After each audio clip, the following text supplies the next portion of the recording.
Türkiye Cumhuriyeti'nin köklü meselelerinden Kürt meselesi 1937-38'de Dersim'de gerçekleştirilen soykırımın ardından bir süreliğine sessizliğe gömülmüştü. Ağrı isyanı vesilesiyle daha sonraları Türk medyasında yayımlanan bir karikatürde ifade edildiği gibi hayali Kürdistan bir süreliğine metfun kılınmıştı.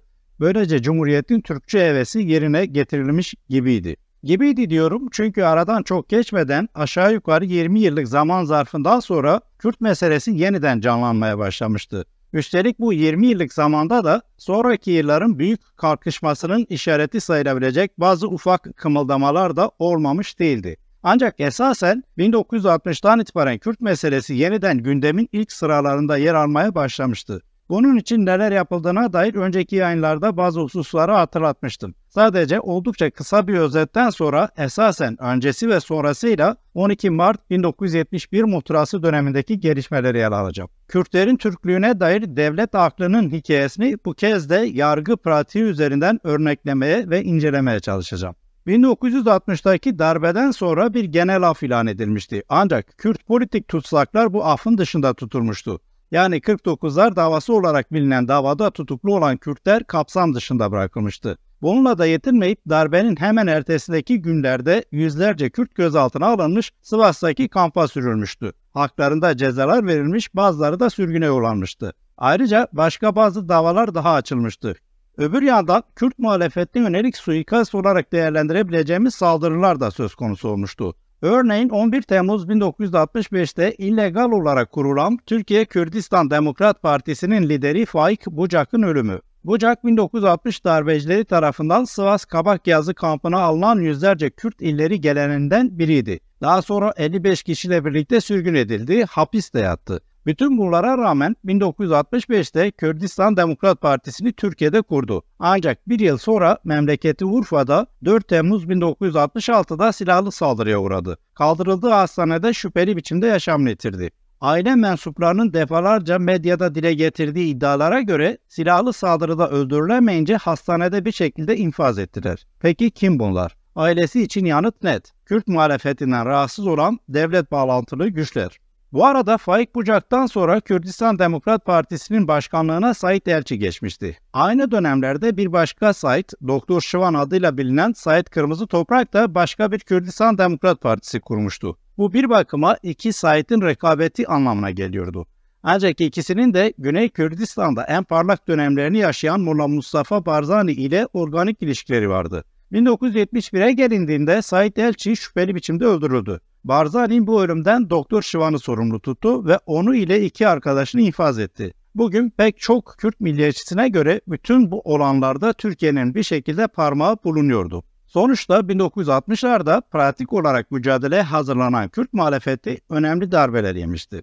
Bütün bunlara rağmen Kürt muhalefeti gün geçtikçe canlanmaya devam ediyordu. Bahsettiğim bu gelişmelerin yanı sıra Türkiye İşçi Partisi de siyaset sahnesindeydi ve meclise temsilci göndermişti. Bu temsilcilerden bazıları Kürttü ve bunların da etkisiyle Türkiye İşçi Partisi'nin söylem ve programında Kürtlerin haklarına dair elbette dönemine göre önemli değişimler olmuştu. Ayrıca 1969'dan itibaren Devrimci Doğu Kültür Ocakları çatısı altında pek çok il ve ilçede sol örgütlerden ayrı olarak kendi başına bir Kürt muhalefeti örgütlenmeye başlamıştı.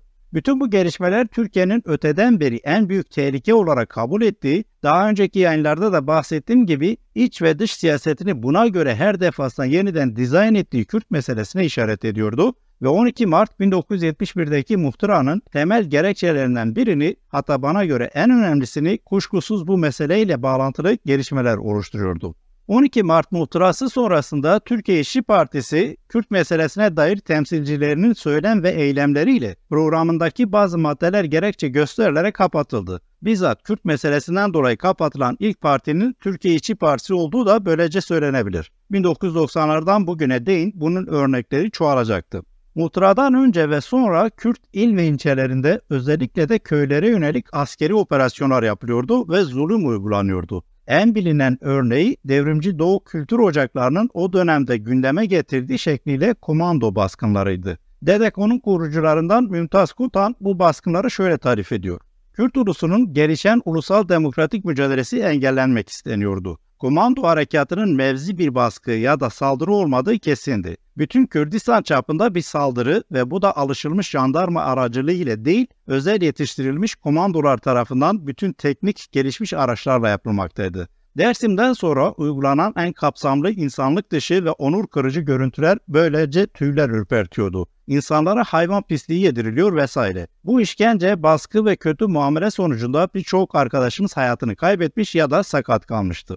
Mümtaz Kotan'ın tarif ettiği çerçevede 1970'in bahar aylarında Diyarbakır, Siirt, Erzurum, Batman, Muş, Bingöl, Mardin, Van ve Hakkari'nin bazı ilçeleriyle köylerine komando birlikleri baskın düzenlemiş, çok sayıda kişi gözaltına alınmıştı. Yazar Celal Temel'e göre sadece Diyarbakır'ın Silvan ilçesinde 3000 kişi tutuklanmıştı. 12 Mart muhtırasıyla birlikte Devrimci Doğu Kültür Ocakları yani DDKO da kapatıldı. Bu noktada DDKO ama özellikle de DDKO yargılamaları çerçevesinde 12 Mart muhtırası dönemini daha detaylı ele almakta fayda var. Öncelikle bir özet olarak DDKO'larla ilgili genel kabulü şöyle belirtmek mümkün. Aslında Devrimci Doğu Kültür Ocaklarının yani DDKO'ların doğrudan Kürtlerin hak ve hukukundan veya örneğin bağımsızlık, özellik gibi siyasi haklarından söz ettiği falan yoktu. Doğu meseleleri adıyla örtük biçimde Kürt etnik kimliğinden dolayı Doğu ve Güneydoğu'da yaşayan insanların yaşadığı meselelere ve bu meselelerin politik hüviyetine işaret ediliyordu. Ancak bunlar dönemine göre son derece önemliydi ve ortaya çıkan sonuç örtük mesajların aslında açıkça algılandığını gösteriyordu. Yani bir Kürt muhalefeti doğuyordu. Örneğin 1967'den 1971'e kadar tipin de öncülük ettiği ve Kürt uyanışına büyük etkisi olduğu kabul edilen Doğu mitingleri DDKO'nun önemli faaliyetlerindendi. Bu genel kabulden sonra DDKO hakkında bazı bilgileri de paylaşmak isterim. DDKO'nun kurucularından Mümtaz Kotan'ın aktardığına göre Türk metropollerindeki üniversitelerde Kürt gençliğinin ve aydınlarının ilk yasal ve bağımsız örgütleri olan DDKO'lar 1969 yılında önce Ankara ve daha sonra İstanbul'da kuruluşlarını tamamlamışlardı. Bu arada konuyla ilgili önemli bir araştırmaya imza atan Ruşen Arslan'a göre kuruluş tarihi tam olarak 21 Mayıs 1969'du. DDKO'nun 24 kurucu üyesinin bulunduğunu belirten Mümtaz Kotan şu ilginç anekdotu da paylaşıyor. Kurucular bütün Kürdistan illerini ve her görüşte unsurları dengeli olarak temsil edebiliyordu. Bu kuruluş tam bir Kürdistani nitelik taşıyordu. Özellikle kurucuların Kürt ve Kürdistanlı olmaları ilke olarak benimsenmişti. Tam bir ulusal mutabakat ile kuruluş gerçekleştirilmişti. Sol görüştekiler ağırlıklı olmakla birlikte diğer unsurlarla bir ortak zemin yaratılmıştı. Anlaşılacağı üzere örtük biçimde Kürt muhalefetini örgütlemeye amaçlayan ve bunun içinde belli bazı öncelikleri bulunan DDKO'ların net amacı ise görünürde legal bir kuruluş olmanın gereği olarak çok daha farklıydı. Bu durumu da Mümtaz Kotan şöyle açıklıyor. DDKO'ların amacı Türkiye'nin metropol merkezlerindeki üniversite gençliğini belli bir kültür çalışması içine almak, aralarında maddi dayanışmayı kolaylaştırmak, Türkiye'deki ırkçı şoven ve faşist şartlanmaları kırmak, halkların kardeşçe ve eşitçe yaşamalarını, daha mutlu olmaları yolunda mücadele veren devrimci demokrat kuruluşlar yelpazesinde yerini almak. Bu şekilde belirlenmişti.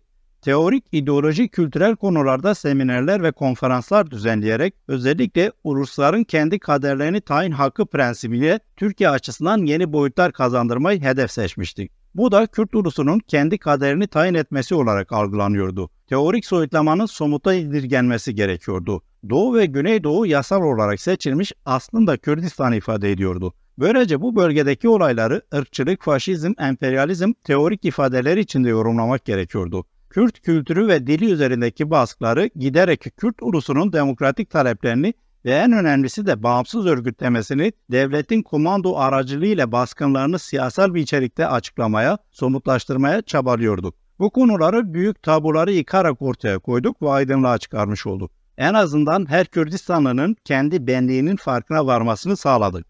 Mümtaz Kotan'ın bu şekilde anlattığı DDKO'lar aslında dönemin Kürt muhalefetinin altında buluştuğu bir çatı oluşumdu. Nitekim yine Kotan'ın dikkat çektiği üzere PKK hariç 1974 sonrası Kuzey Kürdistan'da kurulan tüm parti, dernek ve diğer kuruluşların esas kadroları DDKO'lardan çıktı.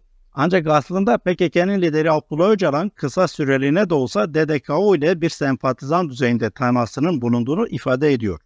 Kürt meselesi ve Kürt muhalefeti cephesinde olup bitenler kuşkusuz 12 Mart darbecilerini endişelendiriyordu. DDKO muhtıradan sonra kapatıldı. Yazar Celal Temel'e göre DDKO, Türkiye Kürdistan Demokrat Partisi ve Türkiye İşçi Partisi ile ilişkili 250 kişi tutuklandı ve yargılandı. Bunlardan 92'si DDKO davalarının sanıklarıydı.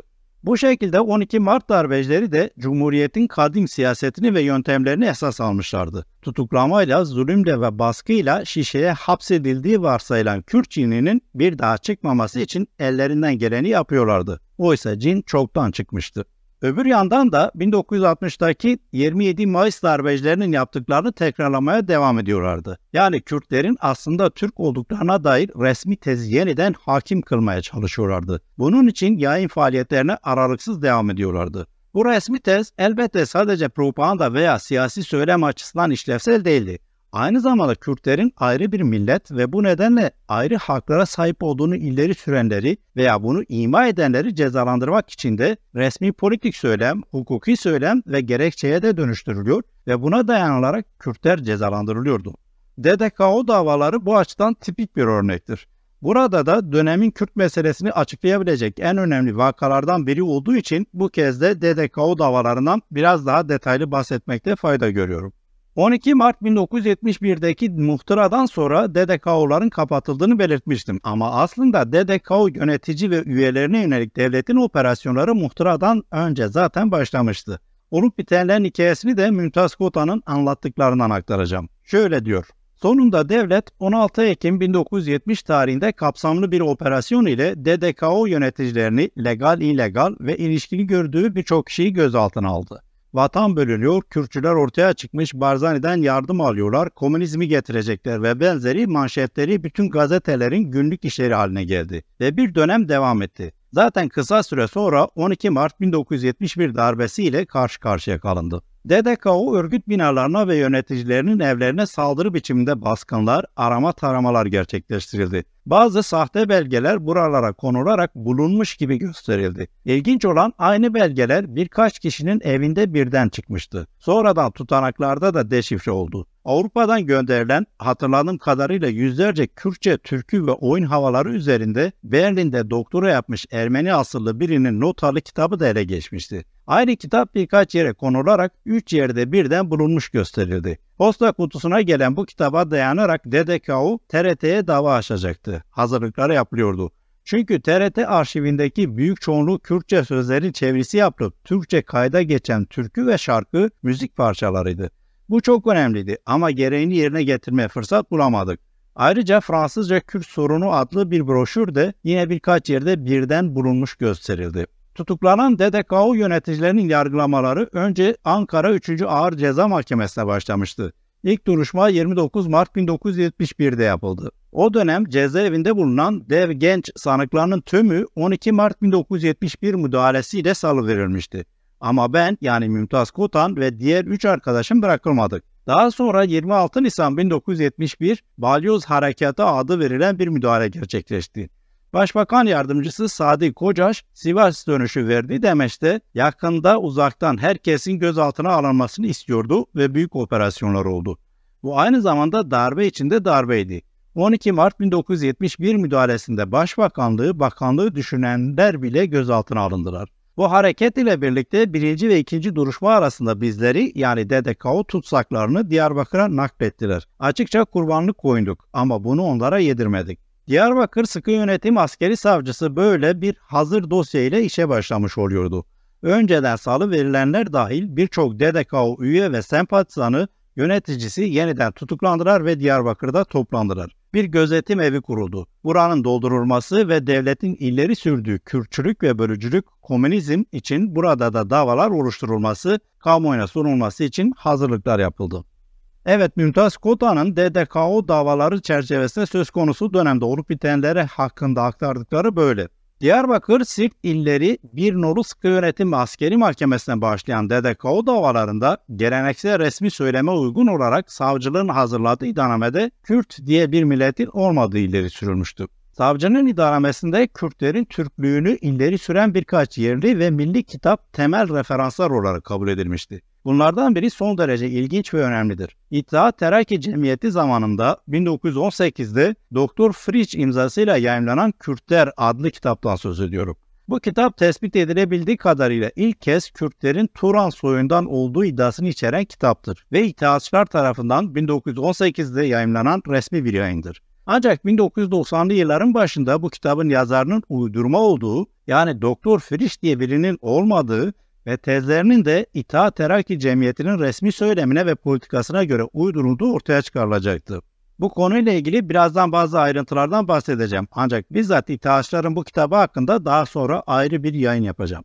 Bunları belirttikten sonra anlaşılacağı üzere devrimci Doğu kültür ocaklarına mensup kişilerin yargılandığı davanın savcısının referansı aslında bir sahtekarlık ürünü olan kitaptı. Ayrıca bu kitabı referans alan ve onun yolunda giden birkaç kitap daha vardı. Örneğin 1930'lu yılların ırkçı Güneş Dil Teorisi ve Türk Tarih tezini esas alarak Kürtlerin Türklüğünü ileri süren Kemal Kop ile 27 Mayıs darbecisi General Cemal Gürsel'in övgüye boğduğu Mehmet Şerif Fırat'ın kitapları da savcının referanslarıydı. Mehmet Şükrü Sekban'ın yazdığı kitabı da belirtmem lazım. Sekban, 1910'lu yıllarda İstanbul'daki pek çok Kürt kurum ve yayın organında ismi öne çıkan Kürt milliyetçisi bir doktor olarak tanınırdı. Bundan dolayı Cumhuriyet'in kuruluşundan sonra Lozan Antlaşması gereğince Türkiye'den sürülen 150 kişiden biriydi. Malum meşhur bir 150'likler listesi vardı. Detayına girmeyeceğim burada. Hatta bu yüzden 1923'te Mustafa Kemal'e gönderdiği bir mektupta da Kürt meselesine ve Kürtlerin haklarına dair epey dikkate değer hususlara da değiniyordu.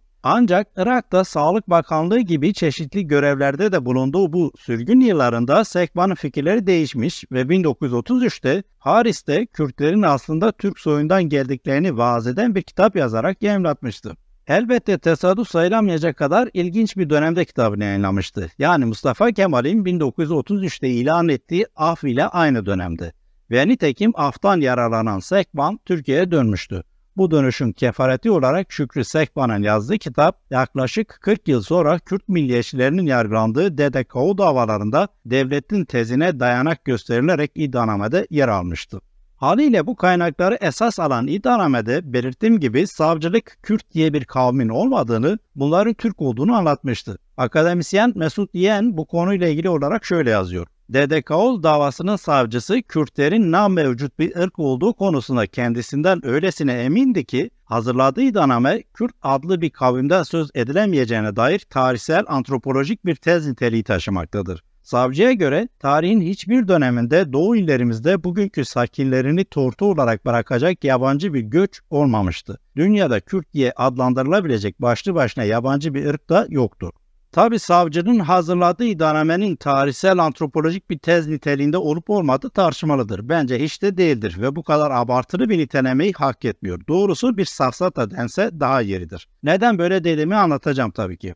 Davanın sanıkları arasında bulunan ve savcılığın iddianamesinde dil üzerinde çok durduğunu özellikle belirten Mümtaz Kotan da iddianameye dair bazı bilgiler aktarıyor. Şöyle diyor. Kürt dilinin olmadığı ilkel bir açıklama ile ileri sürülüyor. Örneğin şöyle diyor savcının kendi ifadesiyle, Ferhanga Kördi Türki sözlüğünden alıntılarla kelimelerin hiçbirinin Kürtçe olmadığını öne sürüyor. Şu sonuca varmış. Toplam kelimelerin 3080'i Türkçe, 2000'i Arapça, 1030'u Farsça, 1240'ı Zend yani eski Farsça, 370 Pehlevi, 120 Ermeni ve 100 tanesi de Keldani. Ne kalıyor? Savcıya göre yalnızca 30 kelime Kürtçe vokabülerdir. Bu sözlüğü rahmetli Musa Anter'in yazdığını ileri sürüyor. O da mahkemede sanıktı. 1963 yılında yazılmış bir sözlük. Ayrıca savcı bey diyor ki 11.000 kelimeye çıkarılmış, şişirilmiş. Oysa 1000 kelimeyi geçmez ve benzeri. Kuşkusuz savcının bu ırkçı görüşlerine karşı epey kapsamlı savunmalarla yanıtlar verilmiştir. DDKO sanıkları yaptıkları toplu siyasi savunmalarda Kürt halkının varlığını tarihsel anlatımla açıklamış ve Kürtlerin Türkiye'de yaşadıkları eşitsizliklere ve haklarına dikkat çekmişti. İsmail Beşikçi'nin sözleriyle söylersem, Kürtler Doğu duruşmaları sırasında ilk kez sistemli, kararlı, bilinçli bir şekilde Türk devleti karşısında kendi Kürt kimliklerini savunmuşlardı. Bu noktada sanıklar arasında yer alan, daha doğrusu her dönemin meşhur sanığı olan Musa Anter'in bir anısını paylaşmak isterim ki yaşananların aslında ne derece trajikomik ya da rezil olduğunu böylece de anlayalım. Anter'in Hatıralarım kitabının 1. cildinden biraz uzun bir alıntı olacak. Şöyle anlatıyor Musa Anter. Tutuklu arkadaşlarım huyumu bilirler. Mahkemeleri elimden geldiğince bir tiyatro sahnesine çevirir ve elimden geldiğince savcılara yüklenirdim. Duruşma hakimimiz Hamdi, savcı Albay Said Debak idi. Said Debak'ın Urfalı olduğunu duymuştuk. Fakat yeteneksizin tekiydi ve Kamuran İnan gibi cinsinin aleyhineydi. İddianamesini okudu. İddianamenin bir yerinde de dil sorununa geldi ve bugün Kürtler 9000 kelime konuşurlar. Bunun 3000 küsürü Arapça, 1000 küsürü Farsça ve şu kadar 1000 küsürü da Türkçe kelimelerden oluşur. Kürtçe olarak ancak 35 sözcük vardır. Ama Kürtler konuştukları bu sözcüklerin çoğuna Kürtçe deyip sahip çıkarlar. Örneğin maydanoz Türkçe olduğu halde Kürtler Kürtçedir diyorlar. Savcı saçma sapan ve tutarsızlıklarla dolu iddianamesini okumayı bitirdi. Arkadaşlarla aramızda Kör Hamdi dediğimiz duruşma hakimi binbaşı Hamdi Bey'in savcıyı pek sevmediği anlaşılıyordu. Benim savcıyı rezil etmemi ister gibiydi. Gülerek dedi ki, Kürt dili hakkında Musa Anter'i uzman biliyoruz. İddianamedeki Kürt dili sorusuna o cevap versin. İşin Tuluat tiyatrosu şekline büründüğünü anlamıştım. Kalktım. Sayın hakimler, bilmem sizin evlerinizde tavuk kümesi var mıdır diye sordum. Hakim niye dedi. Eğer varsa dedim bir ricada bulunacağım. Sabahleyin buraya gelmeden evvel kağıt kaleminizi alın, kümesin önüne gidin ve tavukların çıkardıkları sesleri tespit edin. Hık hık, gık gık, vık vık gibi sesleri duyacaksınız ki tavuklarınızdan bu seslerden en aşağı 50 tane tavuk sözcüğü tespit edersiniz. Peki bu kafir Kürtler tavuk kadar olamamışlar mı da 35 hık hık vık vıkta kalmışlardır. Ayrıca anladık ki Sayın Said Debak Urfalı bir hemşerimizmiş. Malum Urfa ve Antepler çiğ köfte ve lahmacunu pek severler. Maydanoz bu iki yemeğin bir nevi ana maddesidir. Onun içindir ki maydanoza sahip çıkmak istiyorum. Ama burada tüm Kürtler adına size söz veriyorum. Sayın Savcı Albay Debak sizden tahliyemizi istersen biz de maydanozun Kürtçe olduğunu söylememeye ant içiyoruz. Evet, Musa Anter'in bir bakıma bütün çarpıklığıyla ortaya koyduğu DDKO yargılamaları ve bu yargılamaların dayandığı siyasi ve ideolojik yapı böyleydi. Tekrar Mümtaz Kotan'dan biraz önce aktardım. Savcılığın Musa Anter'in sözlüğünden hareketle Kürt diliyle ilgili ileri sürdüğü iddiaları içeren anekdota dönecek olursam. Musa Anter'in kendisine has üslubuyla dalga geçtiği ve pespaya hale düşürdüğü savcılığın iddialarında üzerinde ayrıca durulması gereken ilginç bazı hususlar var. Öncelikle Musa Anter ön sözünde yaklaşık 11.000 kelimeden oluşan bu sözlüğü 1963 senesinde Ankara Mamak Askeri Hapishanesi'nin İ hücresinde mefkufken yani tutukluyken genç hapishane arkadaşı Erbilli yani Havlerli yüksek mimarlık talebesi Cemal Alemdar'ın yardımıyla yazdığını belirtiyor ve ilk baskı tarihi ise 1967 olarak görülüyor. Bahsettiğim bu bilgiler Musa Anter'e ait sözlükle ilgilidir. Ve iddia edildiği üzere savcılık da bunu güya gündeme getirmiş. Bununla birlikte savcılığın sözlükle ilgili yaptığı tasnifte yani kelimeleri Kürtçe olmadığına, başka dillerden alındığına ve geriye sadece 30 Kürtçe kelimenin kaldığına dair tasnifinde ilginç bir husus göze çarpıyor. Kürt araştırmacı Mahmut Sanıcı'ya göre savcı Musa Anter'in sözlüğünden hareketle Kürt dilinin olmadığını ve bu dilde bir sözlüğün de yazılamayacağını ispatlamak ve böylece Anter'e karşı resmi tezi savunmak için Doktor Fritz'in Kürtler kitabına başvurmuştu. Ancak Mümtaz Kotan'ın iddiası farklı. Ona göre savcılık doğrudan Musa Anter'in sözlüğünü ele almıştı. Gerçi Kotan sözlüğün 1963'te yazıldığını söylüyor. Oysa sözlüğün yayınlanma tarihi bahsettiğim gibi 1967'dir. Ancak şayet savcılığın Musa Anter'in sözlüğünden hareketle yaptığı kelime tasnifi tam olarak Mümtaz Kotan'ın aktardığı gibi ise savcılığın ve dolayısıyla Kürtlerin Türklüğünü ileri süren resmi söylemin ayrıca başka bir rezilliğini de burada aktarmak lazım. Açıklayayım. Biraz önce DDKO dava iddianamesine referans alınan kitaplardan birinin Doktor Fritz imzalı Kürtler adlı kitap olduğunu söylemiştim. Berlin Şark Akademisi'nin bir yayını olduğu ileri sürülen bu kitap, Osmanlı'nın Aşair ve Muhacir Müdüriyeti Umumiyesi yani Göçmenlik Dairesi Genel Müdürlüğü tarafından 1918'de yayınlanmıştı. 1990'ların başında aslında Berlin Şark Akademisi'nin de Doktor Frisch diye bir Alman veya bu adla başka yabancı bir yazarın da olmadığı, kitabın İttihat Terakki Cemiyeti'nin resmi bir yayını olarak yayımlandığı ve itibarlı gösterilmek için böylece yabancı etiketlerin yapıştırıldığı vesaire ortaya çıkarıldı. Yine belirttiğim gibi bu sahtekarlık ürünü olan kitapta belirlenebildiği kadarıyla ilk kez Kürtlerin Türk kökenli olduğu ileri sürülüyordu. Bu nedenle olmayan Kürt'ün dilinin de olmayacağı varsayımından hareketle bu kitapta da DDKO savcısına örnek olacak şekilde özellikle bir sözlük ele alınmıştı. Ancak bu sahte Doktor Friç'in Kürtler kitabında ele alınan sözlük Musa Anteri sözlüğü değildi elbette. Bu sözlük söz konusu kitapta Petersburg Akademisi tarafından yayımlanan Kürtçe, Rusça, Almanca lügat şeklinde geçer. İsmi tam olarak böyle olmasa da böyle bir sözlük gerçekten de var. 1800'lü yılların ortalarında Osmanlı'nın egemenliğinde bulunan birçok Kürt ilinde görev yapmış Rus diplomat August Yabat tarafından hazırlanmış ve 1879 yılında da Petersburg Akademisi tarafından Dictionary Kürt Francis adıyla yayınlanmış sözlükten bahsediyorum. Bu sözlüğün tıpkı basımı bu arada Avesta Yayınları tarafından yapıldı. Bakabilirsiniz. Ayrıca Politikanın Kürtçesi adlı kitabımda da bu sözlük ve buna dair iddialar hakkında da detaylı bilgilere yer vermiştim. Bunu da okumanızı öneririm. DDKO iddianamesindeki Musa Anter'in sözlüğü ile Doktor Friç'in sözünü ettiği Petersburg Akademisi'nin Kürtçe sözlüğü arasındaki ilişki tam da bahsettiğim tasnifler dolayısıyla ortaya çıkar. Savcılık Musa Anter'in sözlüğünden hareketle ileri sürülen 11.000 kelimenin aslında 3.080'inin Türkçe, 2.000'inin Arapça, 1030'unun Farsça, 1240'ının Zend, 370'inin Pehlevi, 120'sinin Ermenice ve 100'ünün de Keldanice olduğunu ve geriye sadece 30 Kürtçe kelimenin kaldığını ileri sürmüştü. Şimdi de dikkat edin buraya, Doktor Friç'in savcıdan yaklaşık 55 yıl önce yaptığı tasnife bakalım. İttihatçıların Doktor Friç adıyla yayımladıkları kitapta Petersburg Akademisi sözlüğünden hareketle, yani bu sözlükte yer verilen 8307 kelimenin aslında 370'inin Pehlevi, 1240'ının Zend, 1030'unun Farsça, 2000'inin Arapça, 3080'inin Türkçe ya da eski Türkmence, 108'inin Keldanice, 220'sinin Ermenice, 60'ının Çerkezce, 20'sinin Gürcüce olduğu ve geriye sadece 300 asıl Kürtçe kelimenin kaldığı ileri sürülmüştü. Yani savcının tasnifi Doktor Friç'in tasnifiyle birebir aynı. Şayet Mümtaz Kotan yanlış hatırlayıp aktarmamışsa sadece Doktor Friç Ermenice 220 derken DDKO dava savcısı 120, geriye kalan Kürtçe kelimeler için Doktor Friç 300 derken DDKO savcısı bunu 30'a kadar indirmiş.